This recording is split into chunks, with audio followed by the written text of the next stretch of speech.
Good morning. Welcome to morning news B6 మన వెలుగు మన వార్తలు. సరాసరిగా మరి వార్తల్లోకి వెళ్ళిపోతే మన పత్రికల్లో వచ్చిన హెడ్లైన్స్ వార్తల్లో వివరణలోకి వెళ్ళిపోతే మన కాన్సెప్ట్ ఏంటంటే చెప్పిందే ప్రభుత్వ పథకాలు ప్రజలకు నిరుపేదలకు అందేలా చేయడమే. ఇక వెలుగు పేపర్తోనే మొదలు పెడదాం. వెలుగులో ముఖ్యమంత్రి గారు చూద్దాం. సరే, ఇది పథకాల పైన కాకపోయినప్పటికీ ముఖ్యమంత్రి గారిగా, మన రాష్ట్ర ముఖ్యమంత్రిగా పెట్టుబడులపై బీఆర్ఎస్ది కడుపు మంట. పెట్టుబడులపై బీఆర్ఎస్ కడుపు మంట. వాళ్ళు రాష్ట్రాన్ని కొల్లగొడితే మేము కంపెనీలను తెస్తున్నాం. సీఎం రేవంత్, మా ప్రభుత్వంపై నమ్మకంతోనే రాష్ట్రానికి భారీ పెట్టుబడులు వస్తున్నాయని చెప్పేసి వివరణ ప్రెస్ మీట్లో చెప్పడం జరిగింది సారు ముఖ్యమంత్రి గారు. సిపిఎం రాష్ట్ర కార్యదర్శిగా జాన్ వెస్లీ తొలిసారి దళితుడికి అవకాశం. సరే, రాష్ట్ర కార్యదర్శిగా జాన్ వెస్లీ నియమించింది సంతోషమే. మరి మొట్టమొదటిసారిగా దళితుడికి అవకాశము అని అంటే మీరు ఇన్ని రోజులు ఆ పార్టీలో కూడా రెడ్లు, రావులు, వెల్మలు ఉన్నట్టే కాదు లెక్క. అంటే మీరు చెప్పిన ప్రకారం, ఈ పేపర్లో ఉన్న ప్రకారమే తొలిసారిగా దళితుడికి అవకాశం అని అంటే మీరు అవకాశాలు ఇయ్యరన్నట్టు. ఏ పార్టీలో ఉన్నా దళితులు అని అంటే వారు ఇంకా ఎక్కడో ఉండాలి. మేము అంటే అందులో ఉన్నటువంటి చిన్న స్థాయి కార్యకర్తలు జిల్లాలో, గ్రామాల్లో ఉండేటోళ్ళంతా రజన పార్టీలల్లో సిపిఐ కావచ్చు, సిపిఎం కావచ్చు, ఇంకా రకరకాల ఇంట్లో ఉన్నాయి. ఆ పేర్లు వేరే ఊర్ల పేర్లు జ్ఞాపకం ఉంచుకోవచ్చు, కానీ వీళ్ళ పార్టీల పేర్లు మాత్రం మనకు అంత గుర్తుండే పరిస్థితులు లేవు. అన్ని పార్టీలు ఉన్నాయి. మరి ప్రధానంగా అయితే సిపిఐ, సిపిఎం మాత్రం రెండు ఉంటాయి. ఎన్ని సంవత్సరాల నుంచి మొట్టమొదటిసారిగా దళితునికి అవకాశం ఇచ్చిందామని చెప్పుకుంటారు వాళ్ళే. మీకేమన్నా అనిపిస్తుందా? సిపిఎం వాళ్ళు అంటే మొన్నటి వరకు తమ్మినేని వీరభద్రం, రావో, వెల్మనో ఏదో ఉంటాడు కదా, మరి ఇట్లా అప్పుడు ఇయ్యలేరు. తమ్మినేని వీరభద్రం రాష్ట్ర కార్యదర్శి వెల్మ అని ఇయ్యలేదు. అట్లా పెట్టలేరు ఎప్పుడు కూడా. రాష్ట్రప్పుడు కూడా కొంచెం ఆచితూచి ఆలోచన చేస్తే బాగుంటుంది వెలుగు పేపర్లో. మరి ఇంకో పేపర్లో ఏముందో చూద్దాం. అది కూడా ఇక పథకాలపై మొదటి పేజీలో ఏం లేదు. సరాసరిగా చూసేద్దాం. ఇక చాలా తక్కువ టైంలో తీసుకుందాం, ఎందుకంటే ఇప్పటికి చాలా లేట్ అయింది నాకు. ఇక్కడ ఉంది వార్త. ఇందిరమ్మ ఇండ్లకు ఇసుకపై అధ్యయన కమిటీ నియమించిన సీఎం రేవంత్ రెడ్డి ఇసుక ఎట్లా సప్లై చేయాలో వారంలోపు నివేదిక ఇవ్వాలని ఆదేశం. చాలా ముఖ్యమైన వార్త అనేది. సరే, ఇసుక కూడా గవర్నమెంటే ఏ విధంగా సప్లై చేయాలని చెప్పేసి కమిటీని వేసిండ్రు. గ్రామాల్లో ఇక తెలుగు చదవలేరు, లెక్కలు చేయలేరు. ఎవరు? సర్వే జరిగింది, ఒక సర్వే. ఇది ఒక్క వార్త మాత్రం, ఇది కొంచెం చిన్నగా ఉంది, చూసే చిన్నది కాదు, పెద్ద, అది అతి ముఖ్యమైన వార్త. తెలుగు చదవలేరు, లెక్కలు చేయలేరు. రాష్ట్రంలోని విద్యార్థుల నైపుణ్యాన్ని అంచనా వేసేందుకు చేపట్టిన annual status of education report విస్తుపోయే విషయాలు వెలుగులోకి వచ్చాయి. దేశవ్యాప్తంగా 29 రాష్ట్రాల్లో 17,997 గ్రామాల్లో సర్వే చేశారు. మన రాష్ట్రంలో 262 బడుల్లో సర్వే చేపట్టారు. సర్వే ప్రకారం 1వ తరగతి పిల్లల్లో 30% మందికి తెలుగులో కనీసం ఒక్క అక్షరం కూడా చదివే స్థితిలో లేరు. 8వ తరగతి పిల్లల్లో 1.6% మందికి 8వ తరగతి పిల్లల్లో 1.6% మందిది అదే స్థితి. అంటే విద్యార్థులది వివరణ చూద్దాం. ఆ క్లాసు స్టూడెంట్లు 22% మంది 1వ తరగతి పుస్తకాలు చదవట్లేదు. 2వ తరగతి పుస్తకాలను 56%కి పైగా విద్యార్థులు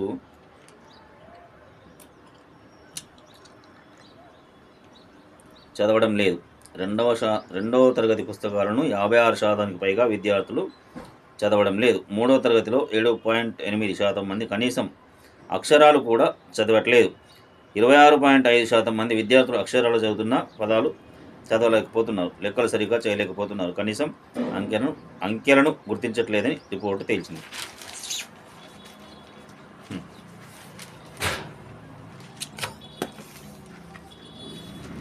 గమ్మత్తున్నదండి. ఈ వివరణ చూద్దాం.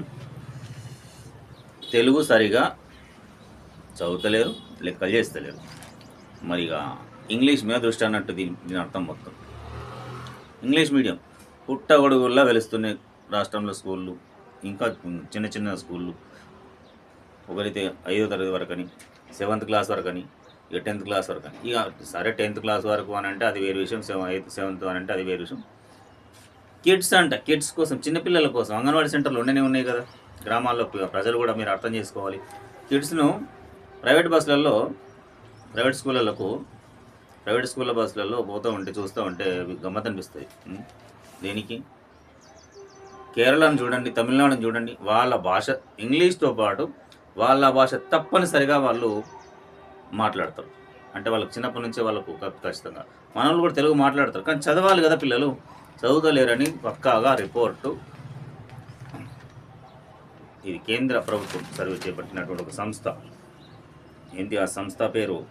యాన్యువల్ స్టేటస్ ఆఫ్ ఎడ్యుకేషన్ రిపోర్టులో రాష్ట్రంలో విస్తుపోయే, ఇది కేంద్ర ప్రభుత్వం రాష్ట్ర ప్రభుత్వం సంస్థ మనకు పూర్తిగా అవగాహన లేదు కాబట్టి కేంద్రమా రాష్ట్రమా అది ఒక సంస్థ.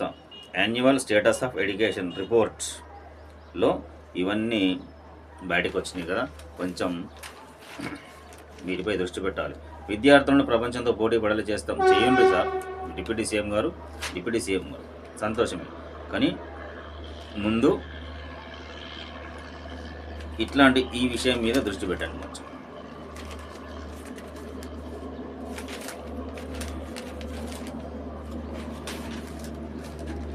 ఇక గద్దర్కు ఏ అవార్డు సాటి రాదు. ఈ వార్త ఏంటంటే, ఈ విషయం ఏంటంటే, మన బండి సంజయ్ అన్నాడు కదా, ఏమని గద్దర్కు పద్మశ్రీ అవార్డు ఎందుకు ఇయ్యం అని చెప్పేసి, నక్సల్ భావజాలం ఉన్నాడు కదా, ఇయ్యం అని చెప్పేసి అన్నందుకు తెల్లారి కాంగ్రెస్ వాళ్ళు రీకౌంటర్లు అన్నట్టు ఈరోజు సరాసరిగా గద్దరన్న బిడ్డే కూతురు గారు చైర్మన్గా ఉన్నారు కదా సాంస్కృతిక శాఖ. చూద్దాం. గద్దర్కు ఏ అవార్డు సాటి రాదు. తెలంగాణ సమాజాన్ని కించపరిచేలా బండి సంజయ్ వ్యాఖ్యలు. తెలంగాణ సాంస్కృతిక సారథి చైర్పర్సన్ డాక్టర్ వెన్నెల. నిజమే కదా, ఆయన ఒక అవార్డు, ఆయననే ఒక అవార్డు. ప్రభుత్వమే అతని పేరు, గద్దరన్న పేరు మీద అవార్డే నెలకొల్పింది, ప్రకటించేసింది. ఇంకా ఆయనకు అవార్డు, పద్మశ్రీ అవార్డు అవన్నీ ఏంది? నవ్వు నిజంగానే అక్క వెన్నెలక్క చెప్పి నిజమే, వాస్తవమే, తప్పేం లేదంట. అతనే ఒక అవార్డు.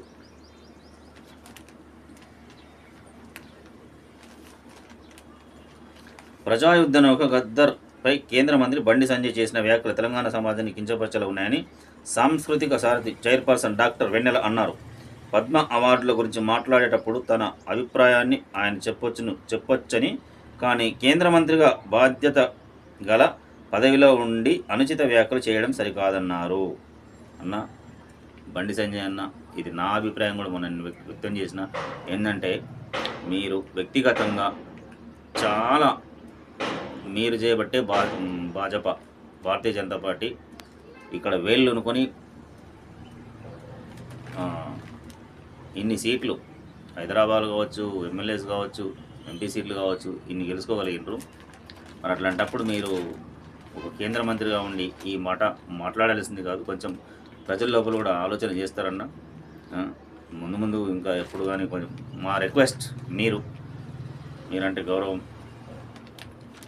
అందుకే ఇట్లాంటి మాటలు మీరు మాట్లాడకుండా ఉంటే బాగుండేది. మీరు మంత్రి కదన్న, కేంద్ర మంత్రి, దేశానికి, ఏదో మన రాష్ట్రానికి కాదు కదా. మంగళవారం హైదరాబాద్ మాదాపూర్లోని తెలంగాణ సాంస్కృతిక సారథి ఆఫీసులో ఆమె అంటే వెన్నెలక్క మీడియాతో మాట్లాడారు. గద్దర్ అన్న ముందు ఏ అవార్డు అయినా తక్కువే, ప్రజలే ఆయనను ప్రజాయుద్ధనౌక అంటారు. అంటూ గౌరవించారు. అయితే గద్దర్కు పద్మ అవార్డులు వస్తే గౌరవంగా భావిస్తాం, భవిష్యత్తు తరాల వారికి కూడా స్ఫూర్తిగా ఉంటుంది అని ఆమె స్పష్టం చేశారు. గద్దరన్నకు అవార్డు ఏంది అక్క? గద్దరన్ననే ఒక అవార్డు రాష్ట్ర ప్రభుత్వం ఆల్రెడీ నెలకొల్పింది కదా, ప్రకటించింది కదా. గద్దరన్ననే గద్దరన్న పేరు మీద అవార్డులు ఇక గద్దరన్నకు అవార్డు వచ్చుడు కాదు.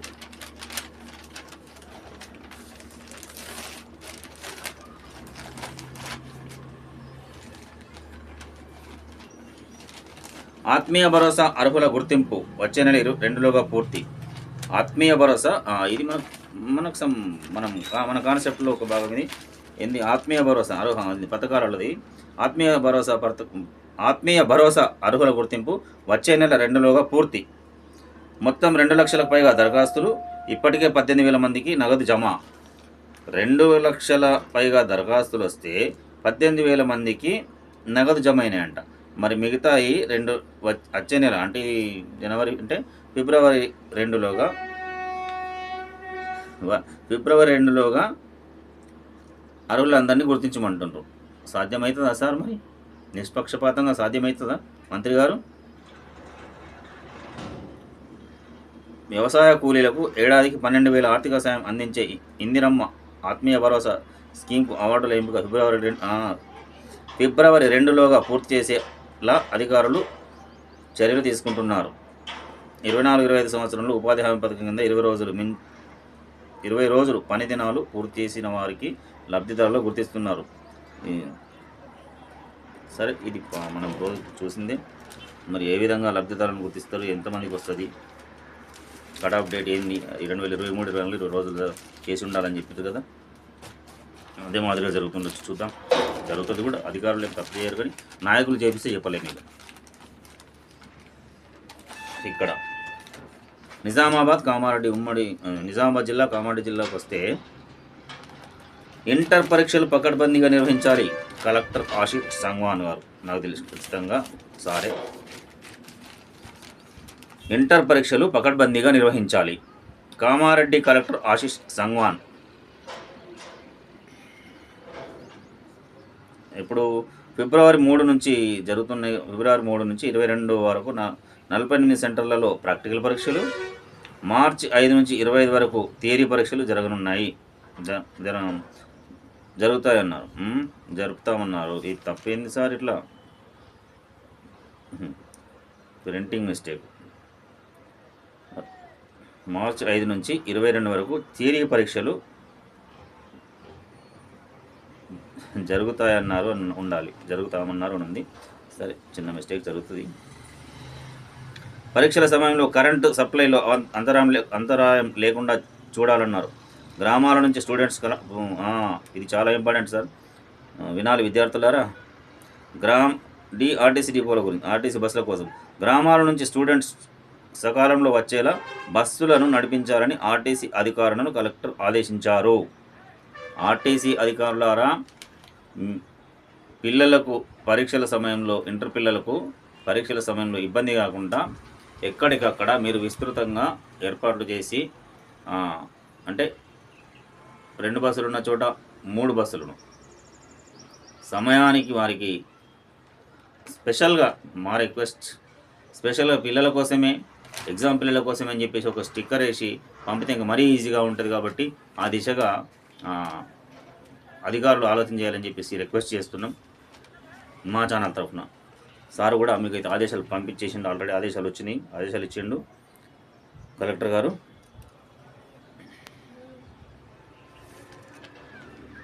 ఇక మళ్ళీ పథకాల్లో చూస్తే కామారెడ్డి జిల్లాలో లబ్ధిదారుల ఖాతాల్లో ఇందిరమ్మ ఆత్మీయ భరోసా. ఓకే, కామారెడ్డి జిల్లాలో కూడా పడిపోయినాయంటే డబ్బులు. ఏంటి పడిపోయినాయంటే వాళ్ళ ఖాతాల్లో వేసేసారంట.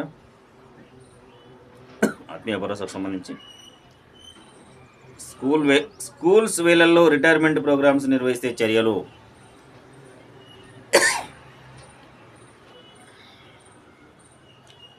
రిటైర్మెంట్ ప్రోగ్రామ్ స్కూల్స్ వేళల్లో కాకుండా సాయంత్రం 4 గంటలకు స్కూల్ సమయం అయిపోయిన తర్వాత నిర్వహిస్తే అందరూ ఉంటారు. స్కూల్స్ సమయంలో ఎందుకు నిర్వహిస్తారు? మరి ఉపాధ్యాయులు కూడా గౌరవించుకోవాల్సిన అవసరం తప్పనిసరిగా ఉంటుంది. సమాజాన్ని దిక్సూచిలేవారు కాబట్టి ఇది ఒకటి ఉంది, ఉద్యోగస్తులది ఇంపార్టెంట్ వార్త.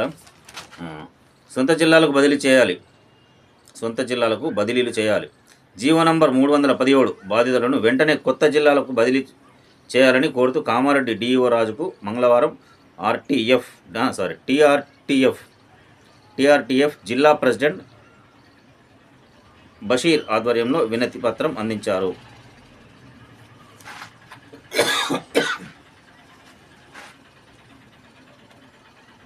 GO number 317 spouse school assistant Hindi Telugu సబ్జెక్టును టీచర్లను ఇప్పటి వరకు లోకల్ జిల్లాలకు బదిలీ చేయకపోవడంతో ఇబ్బందులు ఎదుర్కొంటున్నారన్నారు. వెంటనే సమస్యను పరిష్కరించాలని టీఓ కోరారు.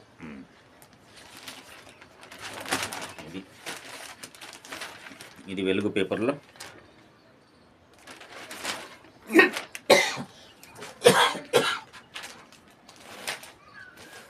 కొంచెం వాతావరణం ఎఫెక్ట్, అందుకే ఇప్పటివరకు ఇచ్చేసుకున్నాం.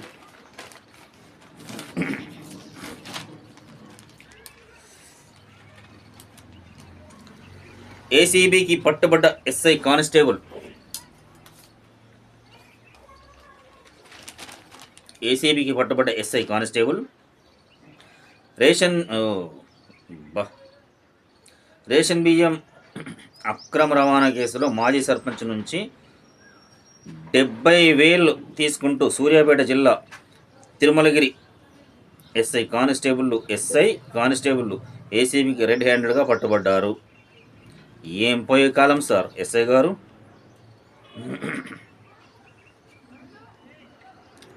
వివరాలు ఎలా ఉన్నాయంట, ఇది చూసేద్దాం. ఈ నెల 25న సిద్దిపేట జిల్లా వడ్డేపల్లి గ్రామానికి చెందిన మాజీ సర్పంచ్ చంద్రశేఖర్ అక్రమంగా రేషన్ బియ్యాన్ని తరలిస్తుండగా తిరుమలగిరి పోలీసులు అదుపులోకి తీసుకున్నారు. ఎవరిని అదుపులోకి తీసుకున్నారు? మాజీ సర్పంచ్ చంద్రశేఖర్ను తీసుకొని వదిలిపెట్టారంట కాదు, అదుపులోకి తీసుకొని 3 లక్షలు డిమాండ్ చేశారు. బాధితులు 1.40 లక్షలు ఇచ్చేందుకు ఒప్పుకున్నారు. అంటే 1,40,000 రూపాయలు ఒప్పుకున్నారు. ఇందులో ఎస్ఐ సురేష్ కుమార్కు 1,00,000, కానిస్టేబుల్ నాగరాజుకు 40,000 ఇవ్వాలని ఒప్పందం కుదుర్చుకున్నారు. మంచి పంపకాలు నాయన. ప్రభుత్వ సొమ్ము ఏదో పాలన్నట్టు ఇవ్వాలని ఒప్పందం కుదుర్చుకున్నారు. ఎవరు? వీళ్ళు ముగ్గురు అన్నట్టు, మాజీ సర్పంచ్, ఇప్పుడు ఈ ఇద్దరు పట్టుబడ్డ అధికారులు. అదే రోజు ఫోన్ ద్వారా సూర్యాపేట లక్ష్మీ ఫిల్లింగ్ స్టేషన్కు 30,000 బదిలీ చేశారు. మిగిలిన డబ్బుల కోసం వేధించడంతో ఈ నెల 26న 30,000 1,40,000 డీల్ కుదిరితే 30,000 రూపాయలు బదిలీ చేశారంట. మరి అది ఇంకా మిగతా ఉంటాయి కదా, నవ్వొస్తుంది వార్త చదువుతుంది. మిగిలిన డబ్బుల కోసం వేధించడంతో ఈ నెల 26న ఫోన్పే ద్వారా కానిస్టేబుల్ నాగరాజ్ అకౌంట్కు 40,000 బదిలీ చేశారు. ఈ విషయాన్ని ఏసీబీ అధికారుల దృష్టికి తీసుకెళ్లగా వారి సూచన మేరకు 70,000 ఎస్ఐ కానిస్టేబుల్కు పోలీస్ స్టేషన్లో అందజేశాడు. ఏసీబీ అధికారులు వారిని రెడ్ హ్యాండెడ్గా పట్టుకుని నాంపల్లి ఏసీబీ కోర్టుకు తరలించారు. ఈ మధ్యలో పోలీస్ డిపార్ట్మెంట్ చాలా కొందరు చేయబట్టి అవాస్ పాలవుతుందేమో అనిపిస్తుంది. కొందరు 0.5% కావచ్చు. మొన్న ఇందల్వాయిలో చూస్తే ఆ ఎస్ఐ గారు అట్లా, ఇప్పుడు చూస్తే ఈ ఎస్ఐ గారు ఇట్లా. ఎక్కడ? ఇది సూర్యాపేటలో, తుంగతుర్తి. ఇక్కడ జరిగిన రాష్ట్రంలో ఏదో ఒక జిల్లాలో జరుగుతూనే ఉన్నది. ఎందుకు సార్? ఉద్యోగాలు లేకనేమో ఇట్లా, ఉద్యోగాలు వచ్చినాక ఈ విధంగా కరప్షన్ అవసరమా? నాయకుడు వాళ్ళు ఉంటాడు, రేపు వెళ్ళిపోతాడు. కానీ దొరకబట్టేసి సరాసరిగా కోర్టులో అప్పచెప్పేసి ప్రజల సొమ్ము పట్టుకున్న సంతోషమే. మళ్ళీ ఈ కక్కుర్తే ఎందుకు మరి? మీరు పట్టుకుని ఏం లాభం? పట్టుకున్నప్పుడు సరాసరిగా రిమాండ్ చేయడము, కోర్టుకు అప్పచెప్పడము, అదంతా ఉంటుంది కదా ప్రాసెస్. కేసు చేసేస్తే అయిపోతుంది కదా. మళ్ళీ డబ్బులు లంచం డబ్బులు తీసుకుంటే వదిలేస్తారు అన్నట్టు. ఉన్నతాధికారులు ఖచ్చితంగా మీ మీద నిఘా ప్రతి అధికారి మీద ఉన్నతాధికారులు నిఘా ఉండే ఉంటుంది. అది మీకు తెలియంది కాదు. మళ్ళీ దొరికిపోయారు కదా, అయిపోయింది. ఏం లాభం? Service remark. ఇంకో వార్త, 11 మంది నకిలీ డాక్టర్లపై కేసు నమోదు. ఇది ఖచ్చితంగా మనం చూడాల్సిన వార్తనే. ఇది ఎక్కడ ఏంటి అనేది వీళ్ళు బాగా ఇదైపోయారు.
సారీ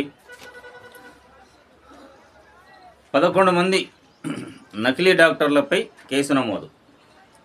ఉమ్మడి నిజామాబాద్ జిల్లాలో క్లినిక్లు నడుపుతున్న 11 మంది నకిలీ డాక్టర్లపై కేసులు నమోదు చేశామని Telangana medical council vice chairman Srinivas తెలిపారు. బాన్సువాడ పట్టణానికి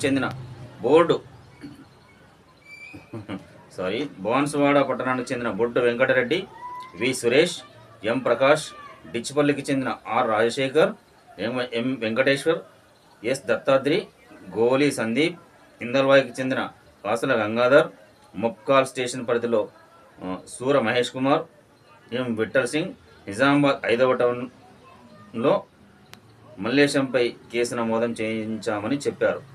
సరైన విద్యార్హతలు లేకుండా రాష్ట్రంలో క్లినిక్లు నడిపించడంతో మరణాలు చోటు చేసుకున్నాయని తెలిపారు. ప్రభుత్వ ఆదేశాల మేరకు రాష్ట్ర వ్యాప్తంగా తనిఖీలు నిర్వహించామని, నవంబర్ 27న ఉమ్మడి జిల్లాలో దాడులు నిర్వహించి 11 మంది నకిలీ డాక్టర్లను గుర్తించామని తెలిపారు. వాట్సాప్ థ్యాంక్ యూ, సంతోషం సార్. మేము కోరుకునేది ఇదే. ఈ నకిలీ డాక్టర్ల వ్యవహారం అంతా ఎప్పుడు ఇది